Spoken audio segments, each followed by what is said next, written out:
Hello, ഇന്ന് നമ്മൾ റീൽസിൽ കണ്ട ഒരു പെയിൻറ്റിംഗ് ആണ് ട്രൈ ചെയ്യാൻ പോകുന്നത്. അപ്പോൾ ആൾ അക്രിലിക് മാർക്കർ വെച്ചിട്ടാണ് ചെയ്തിട്ടുള്ളത്. അപ്പോൾ ഞാനും അക്രിലിക് മാർക്കർ തന്നെയാണ് യൂസ് ചെയ്യുന്നത്. സാധാ പെയിൻറ്റ് വെച്ചിട്ടും ഇത് ചെയ്തെടുക്കാം. അപ്പോൾ ഇതേ പേപ്പർ എടുക്കുക, എന്നിട്ട് പേജിൻ്റെ ഒരു ഭാഗത്തേക്കായിട്ട് ബ്ലൂ കളറിനെ കൊണ്ടൊരു സർക്കിൾ വരച്ചിട്ട് അതിൻ്റെ ഉള്ളിൽ മൊത്തം കളർ ഫില്ല് ചെയ്യുക. ഇതിൻ്റെ പുറത്തുള്ള ഭാഗം മൊത്തം ലൈറ്റ് ഗ്രീൻ വെച്ചിട്ട് ഒന്ന് ഫില്ല് ചെയ്ത് കൊടുക്കുക. ഇനി ഗ്രീനിൻ്റെ പല ഷെയ്ഡ്സാണ് നമ്മൾ എടുക്കേണ്ടത്. ഏറ്റവും ഡാർക്ക് ഗ്രീൻ മുതൽ ഏറ്റവും ലൈറ്റ് ഗ്രീൻ വരെ എടുക്കണം. ഒരു യെല്ലോ എടുത്താലും കുഴപ്പമൊന്നുമില്ല. ഇനി ആ ഗ്രീൻ സ്പേസ് കവർ ചെയ്യുന്ന പോലെ കുറച്ച് ക്ലോവർ ലീവ്സ് ആണ് വരച്ചു കൊടുക്കേണ്ടത്. ആദ്യം ഡാർക്ക് കളറും പിന്നെ ലൈറ്റ് കളറും വെച്ചിട്ട് വരച്ചെടുക്കുക. ഏറ്റവും മേലെ ആയിട്ട് യെല്ലോ വെച്ചിട്ടും കൂടെ ചെയ്ത് കൊടുക്കുക.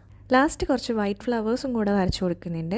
ഇപ്പോൾ ചെറിയൊരു പോണ്ടിൻ്റെ ലുക്കൊക്കെ വന്നിട്ടുണ്ട്. ഇനി ഇതിൻ്റെ ഉള്ളിൽ വൈറ്റിനെ കൊണ്ടും ബ്രൗണിനെ കൊണ്ടും 2 സർക്കിൾസ് വരയ്ക്കുക. അപ്പോൾ 2 പപ്പീസിനെയാണ് വരച്ചു കൊടുക്കുന്നത്. അപ്പോൾ ഫൈനൽ ലുക്ക് ഇതാണ്. ഞാൻ ഈ ഒരു പിക്ചറാണ് ട്രൈ ചെയ്തത്. ഇഷ്ടമായിട്ടുണ്ടെങ്കിൽ ഒന്ന് ലൈക്ക് ചെയ്തിട്ട് ബ്ലൂവും ഗ്രീനും ഹാർട്ട് കമൻറ്റ് ചെയ്യുക. ഇല്ലെങ്കിൽ ഒരു റെഡ് ഹാർട്ട് കമൻറ്റ് ചെയ്യുക. ബൈ.